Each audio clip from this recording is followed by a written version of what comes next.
Hey everybody, it's Mike from the Mike Wagner Show, powered by Sonic Web Studios. Visit online at sonicwebstudios.com for all your needs. Looking at a professional website without breaking your budget? Sonic Web Studios is the answer. Sonic Web Studios offers fast, affordable custom web designs at below the competition rate. Call today, 1-800-303-3960. That's 1-800-303-3960, or email to support at sonicwebstudios.com. Mention the Mike Wagner Show, get 20% off your first project. Sonic Web Studios, take your image to the next level.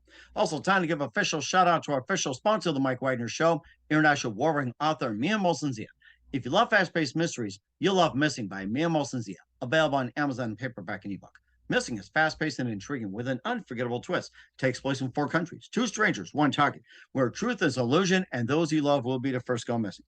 It's available on Amazon and paperback and ebook. Missing by Mia Molson-Zia has garnered great reviews and even loved and enjoyed by Howard celebrities, including Joanna Cassie, Forbes, Riley, and many others. So grab your copy today for Goes Missing by Mia Molson-Zia, available on Amazon.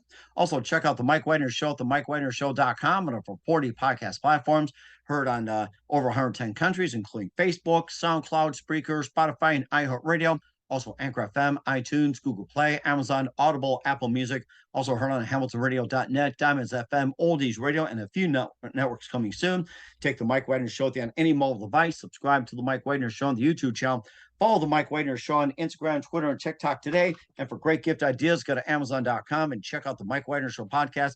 T-shirts, pop sockets, throw pillows, tote bags, hoodies, baseball gear. Makes great gifts 24/7. Go to Amazon.com and check out the Mike Wagner Show podcast. And for more great gift ideas, go to Amazon.com/Mia Molson-Zia for great books like Missing, Once, and Wrinkles. Also t-shirts, pop sockets, hoodies, phone cases, and more. Amazon.com/Mia Molson-Zia. Check it out today. Also support the Mike Wagner Show on Anchor FM, PayPal, themikewagnershow.com. Make sure you do so today. We're here with a terrific lady who's a board-certified patient advocate and founder of GetHealthHelp.com, making a phenomenal difference in people's lives, and began a private practice patient advocate in 2008 and using the title since 1976 and represented businesses and also a number of labor and community organizations for 30 plus years. And she focuses on helping private clients with hard to diagnose and chronic health conditions and issues. She's also guided hundreds of professionals to focus our business on the future of healthcare. And she'll be sharing her stories about the healthcare system as well too, and why it's important to pick the proper power of attorney, and also some stories as well too. And what's it take to become a patient advocate? We'll find out just 1 minute. Live, ladies and gentlemen, from the Plus Studios in beautiful downtown New Jersey, the board certified patient advocate and founder of GetHealthHelp.com. Ladies and gentlemen, the amazing Caryn Isaacs. Caryn, good morning, good afternoon, good evening. Thanks for joining us today. Good morning. I am in New York City. I'm I see. Big Apple. Well, you're on the East Coast, let's just say, too. So your jobs are just too close together here. So, so you're a board certified patient advocate and founder of GetHealthHelp.com, making phenomenal difference in people's lives. And you began private practice back in 2008, using the title back in 1976, represented various businesses, labor, and community organizations for 30 plus years. Your focus is helping private clients with hard to diagnose and chronic health conditions. And you also help guide hundreds of professionals who focus their business on the future of healthcare. And you also have stories to share, and also some what to look for in a patient advocate and more. And before we talk about that, Caryn, tell us how you first got started. So was I wanted to be in theater, and I was going to school for theater, and my father had a heart attack Mm. my first year in college, and so my local dentist heard about our family's plight and suggested that I might want to come and train to work as a dental assistant. And fast forward from there, I was setting up healthcare um, facilities. Basically, I was the only one who really was doing it at that time because doctors could first start to advertise. And so they didn't know how to advertise. And I was, instead of advertising on the back of the bus, or, they didn't have, I actually did have one radio client. It was Doctors Mailman and Flug. And their They had Lee Crizzo, who wrote the Jordasheen's commercial, wrote a jingle for them. It was a wonderful experience of hearing how we listened to different singers, and they actually decided to take mortgages on their house and to promote it, and they became multimillionaires. It was very successful. But most of my marketing efforts were to groups where we would put on health fairs, have notices in the paychecks to say that these doctors accepted their insurance, and nobody was accepting insurance in those days. So I was asked to speak many times, and doctors need to get credits to keep their licenses. So my talks were approved for continuing education concerning at that time what was called the disenfranchisement of the healthcare system. The healthcare system was being considered that people were not going to their family doctor who would do everything and follow them to the hospital and deliver their babies and pronounce them DOA. There was just and so from there I started to meet with people who were in the managed care industry, which we didn't have in the East Coast. All managed care started on the West Coast. And I met a couple of guys who had started a physician-owned HMO. And I brought that idea to some of my clients, and we raised $20 million and Wow. submitted the application. And I basically, doctors don't like to do the work. They had their wife do it. So their wife was the one that did all the work, and they got all the glory. So they said, well, we paid you. You go ahead and write it. So I wrote the whole HMO application. I found out how to do it. I interviewed people. I brought people in, consultants from all over the country, and that really was the beginning of what is now most of the healthcare system in the New York, New Jersey area, which is health systems owned by hospitals. Uh, I in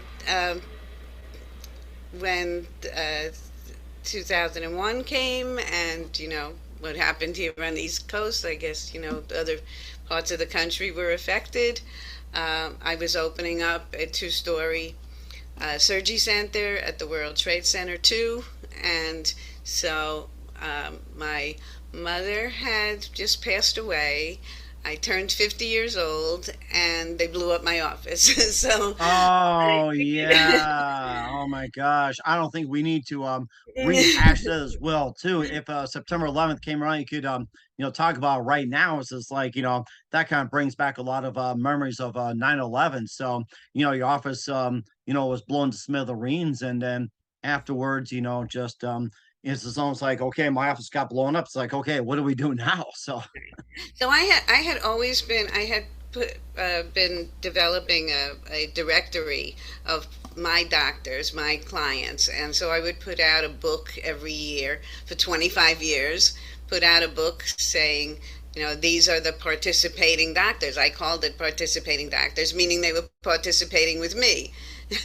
hmm And so, and on the back of the book, I had, if you don't see what you want here, call the patient advocate. So just thought that was a great name because it was people who had problems, and in the workplace, there was a lot of people who were taking off time from work for themselves, but also for their family members. And so when I went down to Florida, my husband and I moved to Florida for a couple of years. We moved into my mother's apartment, and which was in a 55 and over community. I volunteered and took training from Medicare, and then became a spokesperson for Medicare. And people started asking me, can you drive me to the doctor? Can you fill out my checks? I can't see anymore. And I found that that was a lot more rewarding than working for the doctors. Mm, that sounds interesting. Almost sounds like a power of attorney in a way too, and also a nurse's aide, a caregiver, and everything else all at the same time. Yes. So I used to say I am like the daughter that they don't have, but now that I'm a little bit older, I say I'm like the sister. I think we can all relate to that as well too. And we'll talk more about you being a patient advocate, how you got gethealthhelp.com started, and some of the stores as well too, what to look for. But first, listen to the Mike Wagner Show at the MikeWagnerShow.com, powered by Sonic Web Studios. Visit online at sonicwebstudios.com for all your needs. Look at a professional website without breaking a budget. Sonic Web Studios is the answer. Sonic Web Studios offers fast, affordable custom web designs at below the competition rate. Call today, 1 800 303 3960. That's 1 800 303 3960. Or email to support at sonicwebstudios.com. Mention the Mike Wagner Show, get 20% off your first project. Sonic Web Studios, take your image to the next level. Also, time to give an official shout out to our official sponsor of the Mike Wagner Show, international award-winning author Mia Mosensia. If you love fast-paced mysteries, you'll love Missing by Mia Mosensia, available on Amazon in paperback and ebook. Missing is fast-paced and intriguing with an unforgettable twist. Takes place in 4 countries, 2 strangers, one target, where truth is an illusion and those you love will be the first go missing. It's available on Amazon in paperback and ebook. Missing by Mia Mosensia has garnered great reviews and even loved and enjoyed by Howard celebrities, including Joanna Cassidy, Forbes Riley, and many. So grab your copy today for Goes Missing by Mia Mosensia, available on Amazon. Also, the Mike Wagner Show at the MikeWagnerShow.com can be also heard on 40 podcast platforms, heard in over 100 countries. Also on HamiltonRadio.net, Diamonds FM, Oldies Radio, and more. Take us with you on any mobile device. Subscribe to the Mike Wagner Show on the YouTube channel. Follow the Mike Wagner Show on Instagram, Twitter, and TikTok today. For great gift ideas, go to Amazon.com and check out the Mike Wagner Show podcast. And for more great gift ideas, go to Amazon.com/Mia Mosensia for great books, merchandise, and more. Also support the Mike Wagner Show on Anchor FM, PayPal, the MikeWagnerShow.com. Make sure you give generously today. We're here, board certified patient advocate and founder of GetHealthHelp.com, Caryn Isaacs here on the Mike Wagner Show. And you talked about how you got started in patient advocate and the change in the healthcare system. And also let's talk about GetHealthHelp.com, and tell us all about that website, and also how'd you first get started? What inspired you? So once I realized that 9/11 passed, and in the beginning it wasn't just that we couldn't go down to that area, but all our customers were gone as well. So eventually things started to come back a little bit, and actually nobody knew that I was away, because at that time I was, this is before internet, so I was able to do all my business on the phone and just fly in if I had to have an appointment. But once things loosened up a little bit, I came back, and I heard about the internet. I had always enjoyed working with the computers, and I used to use a computer as my when I would go to health fairs or I would go to a convention. We would put just our name and have like a streaming thing going across. I remember, yes, old message. days. So I had a computer that I was using for really the word processor, and so I heard about that and put up my first website in 1990. And at that time it was a Delphi forums was the precursor to Facebook, and got to meet people from all over the world, all over the country.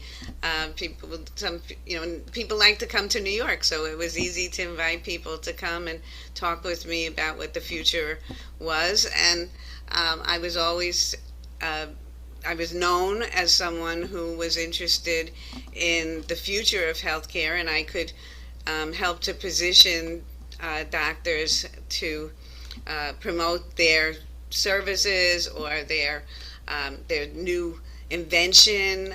So there was, really an exciting time in New York where people were doing angel investing. We would, it was like a Shark Tank type of thing. We were meeting at down at the Yale Club and the Vanderbilt Club, and The bankers would come and listen to people, oh, I have this idea. I want to make a shopping site. And we'd be like, yeah, who needs that? And that's how it didn't take off. Oh my So, gosh. um, and so I started to just tell people that I was a patient advocate, and nobody had ever heard of what that was. So, um, as things changed here, where I say I, helped to bring managed care to New York back in the 1990s, but it really started to be utilized by the insurance companies, where the doctors had signed contracts back in the late 90s and the early 2000s. The doctors didn't realize what those contracts were about. So I was giving a talk called Greedy, Lazy, and Cheap. And that was that if it sounds too good to be true, it It is. probably is. I've heard that before. Yes. If you don't if you don't put the attention to your business, it's going to fail. They were very lazy and they didn't want to do any of the work. And then they were too cheap to hire the experts, because there were lawyers who offered them, we'll review these contracts with you, we'll make sure that you're not signing your life away, which is what they did, and they didn't want to pay for that. So Hmm. that's really what I knew that that was going to be the change of the system. I had been involved in a lot of health reform issues. There was people were interested in um, making money, the quick buck. Hmm. And so I could see that that was going to be very bad for patients. Hmm. And so I started to just talk about how patients needed to take control of their own life. Well, what we said in the health reform movement is the reason we can't get anywhere is because the people who are fighting this battle are the sick, the old, and the poor. So, Right. Yeah. Oh my gosh. But so when you talked about patient advocate, just putting the name on it before it became popular and also solidify patient advocate. When you first said patient advocate before you made it like a title, what were the first thoughts that the people came to mind? I never heard patient advocate. What are some of the things that came to mind when you said patient advocate before you made it officially a title? yeah, well, either people thought that an advocate was a lawyer and that they needed to fight to, they would say, "Are you going to fight with the doctor?" And I said, "No, the doctors appreciate me. I always had a great relationship with them because I was making them money."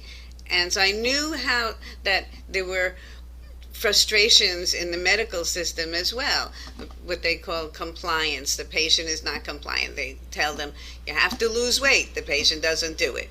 You tell them stop smoking, they don't do it. Tell them to uh, that they should stop eating so much sugar, don't drink soda, they don't do it. So Or what about going in for surgery and what they say no, then what?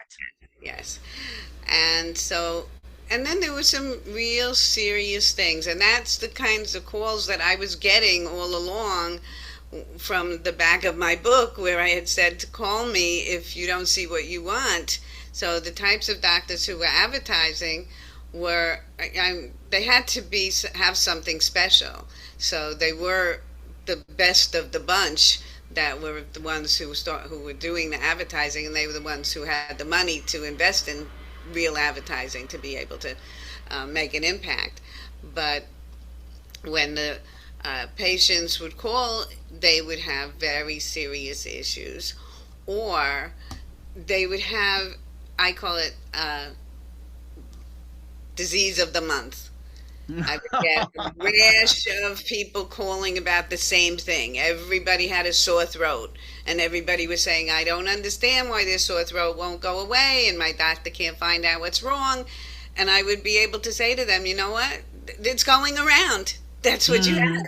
Right? Because there wasn't this, on television listening to the what's your medication, and and even the news wasn't interested, and that's probably why we have a pandemic that was ignored. And it sounds like a lot of the ads that you see on late night TV as well, too, like 50 million reruns of Star Trek or Bonanza or anything like that. You see an ad for whatever it is, and of course you had your share of healthcare horror stories and all that. And how do you basically turn around these horror stories as well, too? Maybe you can just pick a few that we can all learn from, and how can you turn those around? Yeah. So you know, as I started to be, be involved with um, networking organizations. There was, the beginning of some groups that were saying, we're all in the healthcare field, or we're all in the senior industry. When one of the first things that I was invited to when I came back to New York was a group called Senior Umbrella Network, which was the umbrella of um, nursing homes, home care agencies, all these assisted living facilities, and elder law attorneys, and all people who worked within the senior industry. And I would say I'm a patient advocate, and nobody knew what it was. Then everybody was saying, I'm a patient advocate too. Everybody So want to jump in the bandwagon. That's what it sounds like. when they saw that I was making a living from it, they thought that was a good idea. But also, then the need was there. The need was there. Everybody had their story. Everybody had a story. This happened to my mother. I wish I would have known you last year. This is what happened to me, and when I went to the doctor, and this is what they did. They would say, I handled this. I had to get the records. I had to uh, help place my parents. I had to find help for them. I had to find the money. I had to buy a special insurance. This how insurance worked. That insurance didn't work.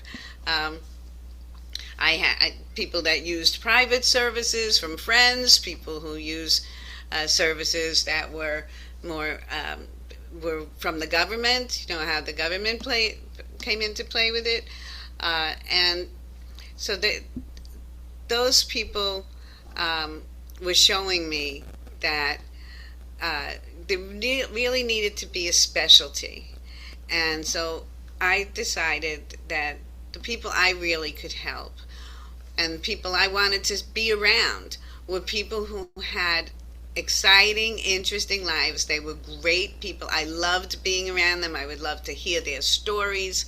I was inspired by them. I was mentored by them. And then I would want to spend the amount of time that I needed to spend with them if it was going to be successful, that it wasn't just going to be another thing of, here's the 5 quick steps that you could take to find the right doctor, or this, Hmm. or or I wasn't going to just take on their problems to myself and become their daughter in effect and just spend my life with them. How was I going to really make an impact and a change on, on what their whole life was going to be, as they aged, when they were going to have these chronic conditions. Hmm. And also, too, you hear about the stories about the power of attorney, assigning a power of attorney. You also have some horror stories regarding a power of attorney, like you said, caregiver, writing checks, and everything else. And of course, why is it so important to hire a power of attorney? And what are the steps? And how do you know the right way to do it? And what's the right way to hire a power of attorney instead of the wrong way of doing it? Right. So I always loved reading magazines where they had a quiz. And so I said, I'm going to make a quiz about how to pick the right power of attorney, healthcare agent, um, and who is it that you should ask. And I wrote it from the viewpoint of, this is, if you everybody, the lawyers are out there talking about, you need a will, you need a healthcare proxy, you need that. So what I ran into was all these horror stories about either the family member had a difference of opinion about what should be done about somebody's health care. I don't want the operation, the family thinks I should get it. Right? uh, whether or not they should spend the money to get the help, or hurry up and sell the house so I could have the money of my parents and put you away in the nursing home. um, or uh, if they just didn't understand, if the people, a lot of people just didn't understand. They say, I don't have any knowledge about what to do, so I'm just going to, whatever the doctor says, I'll agree to. But everybody had a feeling about what they wanted for their future. But they weren't really speaking about it to the person that they were going to ask to be that, to play that role. And so what I was making people do was sit down and say, let's just go through these 10 questions and say, are you, here I'm sitting down with my daughter, and I say, of course my daughter's going to be my healthcare proxy and my power of attorney. She knows me, and I'm sure she's going to do the right thing by me. And then I would have to ask her, first of all, are you physically able to help somebody? What if that person needs to be pushed in a wheelchair? What if that person falls on the floor? Are you physically able to handle that? Are you willing to take on somebody's problems? Do you like to listen to their problems? Because you're going to have to really know what that person does. And the main thing that people ask me is about, what does a patient advocate do? And I know somebody who does that also. They always want to say, I know somebody who does that also. And then they would either bring up the patient advocate they met in the hospital, or somebody who was a care manager. And they'd say, that's the same as a care manager. And a lot of people want to introduce me as the care manager. So the difference between a care manager and a patient advocate is the care manager listens to what the doctor says and then gets the patient to comply. The patient advocate listens to the patient and finds a way for them to deal with the issue in the way they want to. So if it means they don't want to take the medication and they know that they're going to die if they don't take the medication, that might be their decision. So that's the person that you need to have to be representing you, because they're representing you, not representing themselves. And Mm-hmm. so that's how we came up with the board certification test, with the idea of a board certification test. The idea was that it's basically an ethics test. It says, do you know that it's not your decision? And it's a whole series of multiple choice questions, trick questions. We had to learn how to do trick questions. And it's to make sure that the person that is making these decisions is not doing it for any other reason than for helping you to get what you wanted. Hmm. And also, too, there's a lot when it comes to ethics as well, too. There's been a lot of fraud, embezzlement, and everything going on. And maybe we talk about some more common cases. And how do you get the money back if you've been victim of fraud or embezzlement? So I love to tell, the stories of. I love the one of the best stories is a sort of a composite of a few people who um, had a similar thing happen to them, which was that when the gentleman had come from Germany when he was in his teens, and came through the they had to run away to Italy and then go through Africa and then wound up in South America, and then eventually went to school in Cuba and then became a teacher in New York. He had an accent, he had the German accent, but he was really a brilliant person, and he was very interested in telling the story of how he came to America. And he had all these books from people who was similar to him. So when he was uh, eventually, older, and what usually happens to precipitate getting into the system is a fall. So he had a fall. Um, he was in a rehab after short hospitalization, and they had a um, a bracelet on his leg, like as if he was in jail, Mm-hmm. so that he wouldn't get onto the elevator. And they said he doesn't know what he's talking about, and he's just meandering around, and he's all over the place. And he would say things like, they're listening to me on the telephone. There's somebody on that phone.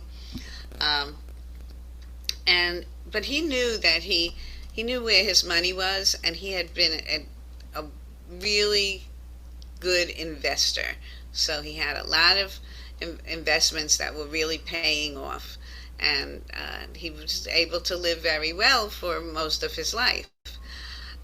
So he said, it wasn't safe for him to go home, and he said, "Here's my debit card. I know that this is where all my money goes, all my income goes Wow. into this bank account. So take this bank account and get me a nice place to live." So get him out of that situation, because he would have just, without having anybody to be his advocate, he would have just stayed in the nursing home. They would be happy to keep the person and take all of their money to pay for nursing home for the rest of his life. Mm. But he knew to say, "Get my banker on the phone and let's get out of No matter what language. here." So when we called up the bank, they said he only has $30 in his account. What? So said, "Well, that's not possible." So he gave me what's called the limited power of attorney. It means I'm just getting the power of attorney to handle one particular situation. And that was to be able to go to the bank and speak with the banker. I had no rights to take anything, no rights to sell his property, no rights to put him in a nursing home. All I had was the right to go to see what was going on at the bank. And when I got to the bank, they said, "Well, he buys a lot of things at Victoria's Secret. Oh He my buys gosh. things at Forever 21." I said, "Well, that's not him." Well, it turned out that his aide, who, when you hear the words, "Oh, he loves her, she loves him, and he only wants her," that's like a red flag to say they're too close to that situation. Something else is going on. Mm-hmm. So, what this person was doing, because they don't believe that they're going to get caught. They think, "Oh, this person is too stupid. They're too out of it, and I can just go take their money." So it was very easy to find who it was that was doing it. The money comes back by filing a police report, and then the police hand that information over to the district attorney, and a fraud report is given to the bank, and the bank, your money is insured. So he was able to get that money replaced for a whole year going back. This girl had been knew his bank statements, knew what bills he had, that he wouldn't know that anything was going on, because his bills were able to be paid, but everything else that was not his regular bills, she was, I guess, going to the store and buying things and selling them, because how many, Victoria's Secrets do you need? Oh my gosh. I'm like Either. too much to count. You're right. And she was arrested, and had to pay for her crime. um, Wow, that is something. And of course, you could also, you can also be a patient advocate as well too. And more on gethealthhelp.com with Karen Isaacs. And how do you be a patient advocate? We'll find out just 1 minute. Listen to the Mike Wagner Show at the MikeWagnerShow.com, powered by SoundWeb Studios. Visit online at SoundWebStudios.com for all your needs. Also brought to you by official sponsor, the Mike Wagner Show, international warring author Mia Molson's The Missing, available on Amazon and paperback and ebook. We'll be back with a board certified patient advocate and founder of GetHealthHelp.com, Karen Isaacs, after this time out. We're back with board certified patient advocate and founder of GetHealthHelp.com. Caryn Isaacs here on the Mike Wagner Show. We talked about some of the horror stories in healthcare and how to turn them around, picking the wrong power of attorney, picking the right one, and also some embezzlement and fraud cases, how to get the money back. Now, of course, the patient advocate has become a fastest career sector has been growing in the nation as well too. How does one become a patient advocate? So, I mean, anybody can call themselves a patient advocate because there's no license. That's the reason that we wanted to come up with this some type of criteria to say that someone has gone through some type of vetting process. But there are patient advocates now. There are actually over 1,000 people who have become board certified patient advocates. And there are a number of organizations that train patient advocates. I belong to Alliance of Professional Health Advocates, which is has a directory where there's names of patient advocates all throughout the country, and it also talks about the specializations because I mentor people who want to become a patient advocate. I was selected by this Alliance of Professional Health Advocates. There was 5 of us around the country that were had a lot of experience in advocacy. So we were asked, could we come up with some type of a mentorship program?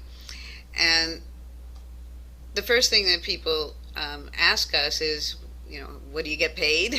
Where do I get my people from? and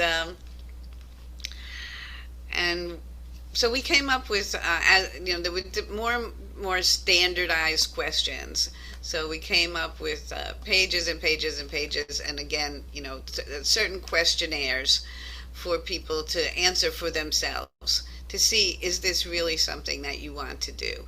And then it is running a business. So half of what we help people to do is to maybe learn a little bit more about a particular subject. I have people shadow me. So if they're in the New York area, they can come with me for the day, and eventually, hopefully, those people will be people I can refer to and trust, and I can say, I trained this person, and I can refer clients to them. But the idea is not for them to be the same as me. That's why I say where my background came from is what formed what I do specifically. That's why it was, get health help was me. That's what I do. But what somebody else might do is help people with their billing. So maybe their thing would be get billing help, and other people are specific to cancer. Most, I would say, I shouldn't say most, because we are only now coming up with some real statistics, and we will shortly have some real statistics on what patient advocates do. There was the board did a survey last year, or right before COVID. So this year and last year all melded in together, of what is the role of a patient advocate, and so there are people who are hired as a patient advocate by the hospitals are basically consumer. They're the consumer department, consumer affairs department, squash the complaint. It's if you are hired by an insurance company, by a hospital, by a company, then usually your loyalties have to be towards that company, what it is that they're trying to do for the patient. But a private patient advocate, a patient advocate who has this as a business, is someone who is, their role is to help the patient to get what they want. Then that person has to know what to do about it, and not one person can know every single thing that happens to every person. And so I really like that quality of life type of issue. That's why my tagline is, I find ways for aging icons to continue their life's mission. I only want clients to come to me if they consider themselves an icon. Somebody else might want to help people who are underprivileged. And so they might start a not for profit and they would still be a patient advocate. So Mm. that's, really, the person has a calling to say that they want to help patients in any way, and then they can define their business model how they want.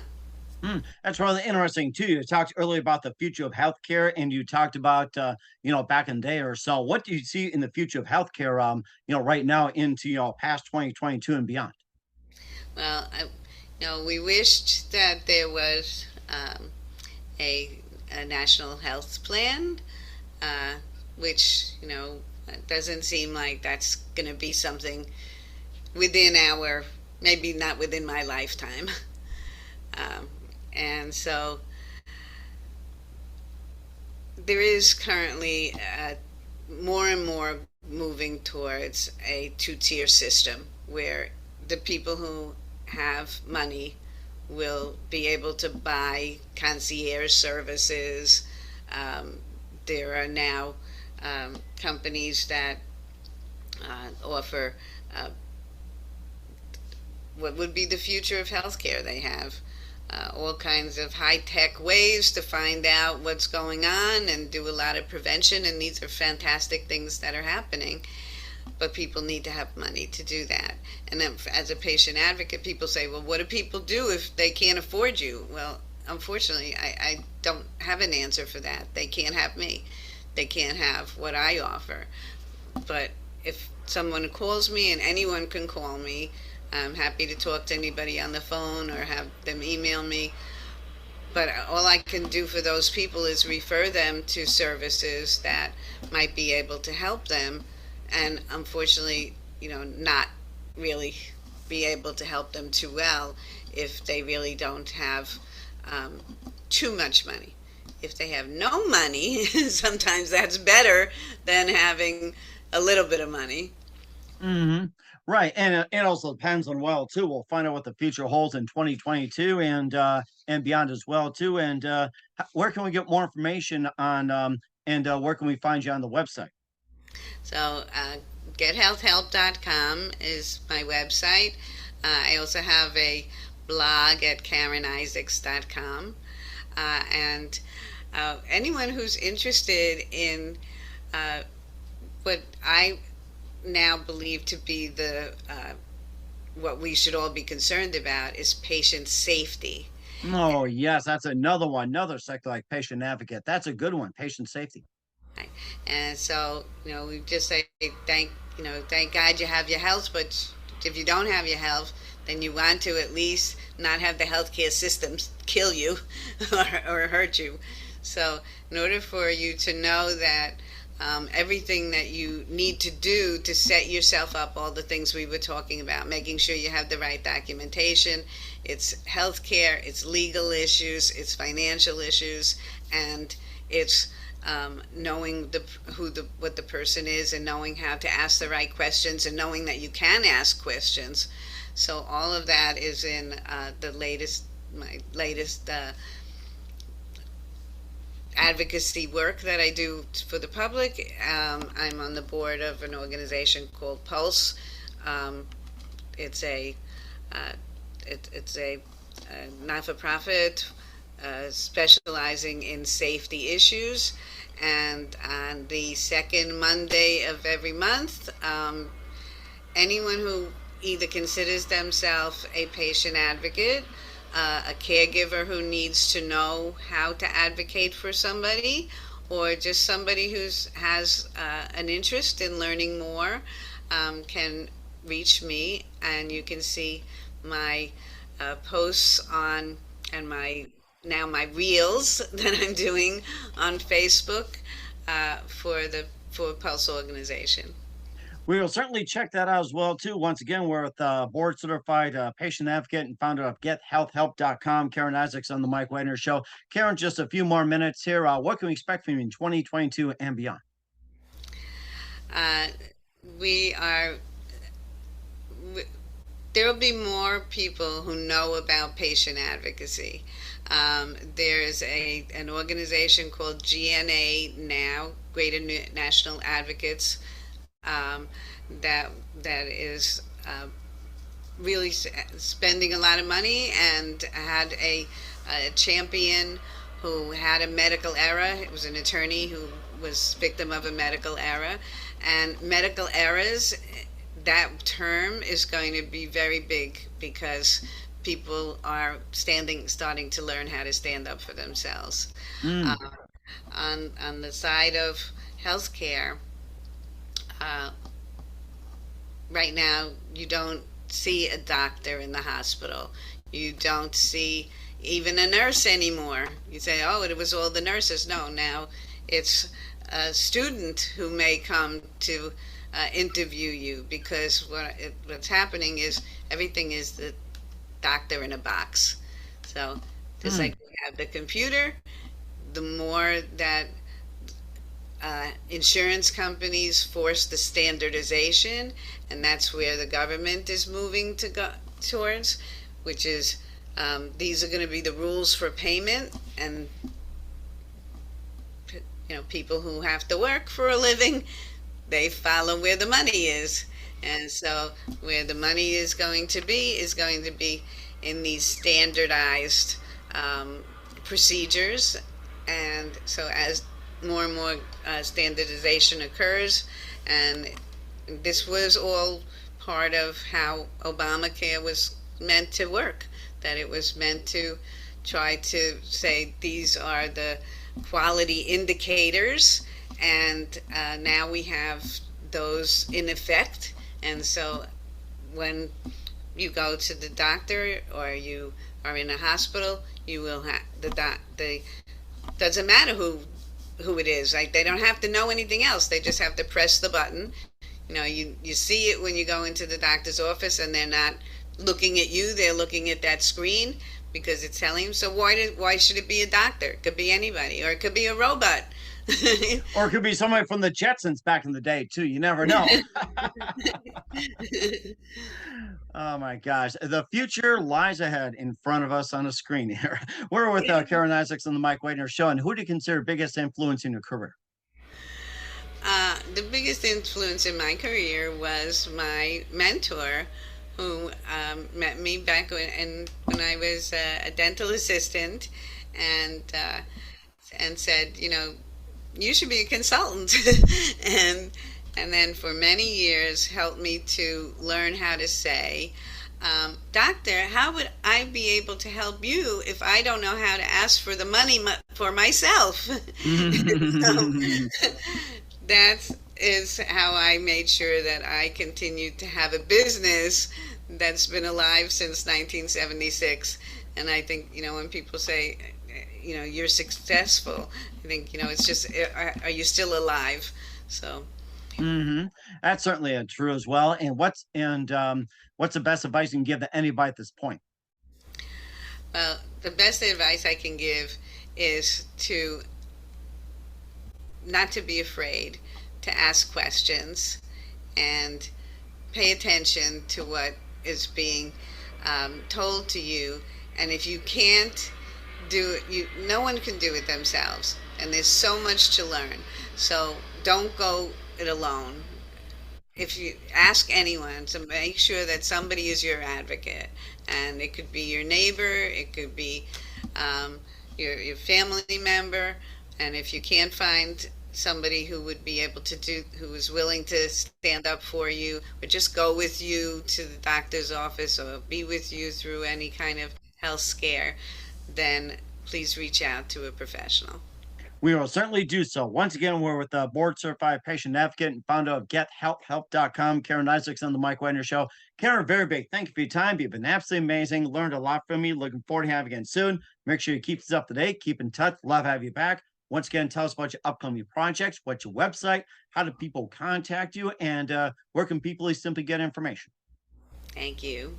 What website? Gethealthhelp.com. And we'll certainly check that out. Once again, Caryn, a very big thank you for your time. You've been fantastic. Absolutely looking forward to having you soon. Make sure you keep in touch, keep us up to date. Looking forward to have you back. We wish you all best. And Caryn, you've got a great future ahead of you. Thank you.